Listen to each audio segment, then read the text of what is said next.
अवधि बानी बुलेटिन में आप सभी का स्वागत है।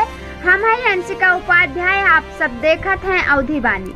प्रस्तुत है देश के मुख्य समाचार। पूर्व प्रधानमंत्री डॉक्टर मनमोहन सिंह के हालात में सुधार। ताइवान के 13 मंजिला इमारत में लाग भीषण आग के चपेट में आवे से 41 लोगन के मौत हो गवा। कोरोना से मरे वाले लोगन के परिवारजन का मिली 50,000 रुपया का सहायता राशि।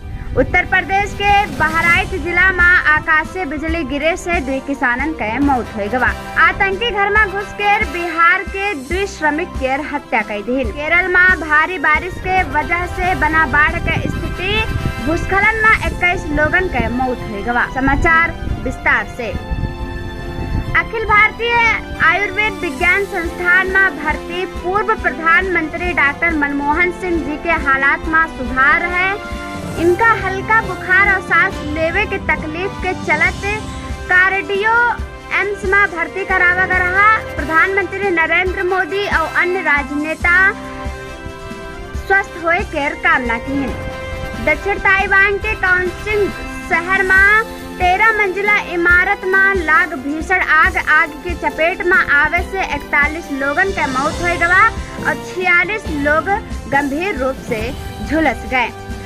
मुख्यमंत्री योगी आदित्यनाथ कहन कि कोरोना से मरे वाले लोगन के परिवारजन का मिली 50,000 रुपया के सहायता राशि। रविवार का तेज बारिश के वजह से उत्तर प्रदेश के बहराइच जिला में आकाशीय बिजली गिरे से किसानन के मौत हो गवा।